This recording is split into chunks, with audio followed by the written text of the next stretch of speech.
On reste en montagne et je reçois sur le plateau du Journal des Alpes Julien Lopez, bonsoir. Bonsoir. Merci d'être avec nous. Vous êtes freerider professionnel et revenez tout juste d'Autriche. Vous êtes arrivé hier soir.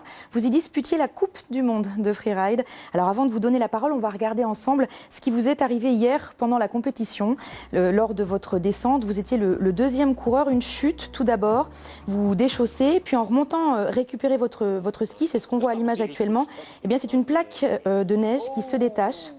C'est plus qu'une plaque, hein. C'est vraiment Voilà. plusieurs couches. Hein. Plusieurs couches de neige. Alors, emporté, vous vous en sortez grâce notamment à votre sac airbag pour avalanche avec seulement et miraculeusement, on a envie de le dire, quelques contusions. Tout d'abord, j'ai envie de vous demander, Julien Lopez, comment est-ce que vous vous sentez au lendemain de cette expérience si particulière ? J'ai envie de dire, malheureusement, c'est la deuxième fois que je me fais prendre dans une grosse avalanche. Déjà une en 2013, donc, c'est déjà ça ? une à mon actif. Et malheureusement, ça m'a servi, on va dire, dans cet exemple-là, parce que j'ai eu des bons réflexes assez rapides et c'était fait parce que j'ai déjà vécu ça une fois, quoi. Et en fait, aujourd'hui, j'ai pas vraiment de traumatisme plus que ça, puisque j'ai très bien dormi, comme un bébé. J'ai un peu mal à la jambe, c'est tout. Et donc tout va bien. Donc aujourd'hui, on est plus là pour en parler et peut-être débattre autour de ça, voir ce qui s'est passé réellement. Mais non, moi, ça va bien. Ouais. C'est essentiel, ces réflexes. À un moment, sur ces images, on vous voit vous figer, vous comprenez ce qui se passe ? Ah là, c'est pire que ça, même. En réalité, il n'y a rien de pire que de se faire prendre dans une avalanche à l'arrêt et en plus sans ses skis. On n'a aucune chance pour s'en sortir.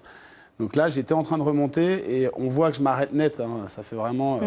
Tac, je m'arrête et j'entends en fait une fracture qui est vraiment en profondeur sous les différentes couches de neige.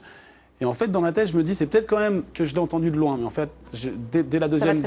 Ça allait très vite. Dès le second crack, j'ai entendu, j'ai tout de suite jeté ma main sur la poignée du sac pour essayer de déclencher mon sac airbag qui permet de rester à la surface. Et là, on le voit bien sur les images. Là, je me mets direct, donc je déclenche le sac. Tout de suite, je me repositionne dans l'axe de la pente pour essayer d'éviter les rochers, enfin, en tout cas de les voir venir. Je vous rassure, on ne voit pas grand-chose, ça va très vite. Alors, vous êtes un skieur expérimenté. Le risque d'avalanche, c'est un paramètre qui est intégré à la pratique de votre sport. Des compétitions qui sont très encadrées, hein, notamment au niveau des secours. Il y a des guides, des reconnaissances qui se font. Expliquez-nous un peu comment ça se passe. On n'y va pas comme ça, né au vent.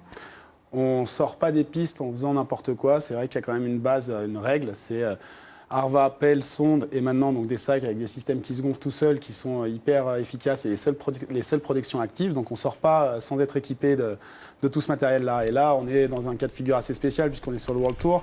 Donc c'est vrai qu'on est dans les conditions optimum. On a des guides qui sont là, qui sécurisent les faces avant, qui vont dedans, qui vont regarder l'état de la neige. On a un système d'évacuation hyper performant avec un hélico médicalisé et tout ce qu'il faut. Donc on est dans des conditions optimum. On voit que même dans des conditions optimum, le risque zéro n'existe pas. Et là, c'est pas une petite coulée qui est partie, c'est vraiment l'ensemble de la montagne. Même sur les images, je trouve pas ça assez impressionnant quand on l'a vécu en vrai.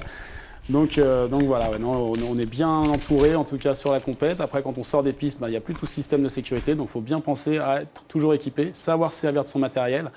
Et les règles de base, dire où on va, ne jamais être seul.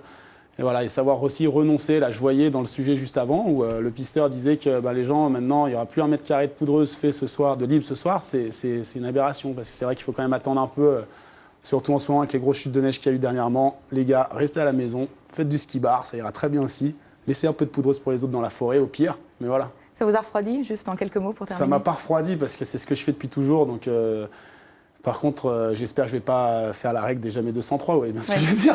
C'est ce qu'on vous souhaite. Évidemment, merci beaucoup d'avoir accepté notre invitation, Julien Lopez. Merci.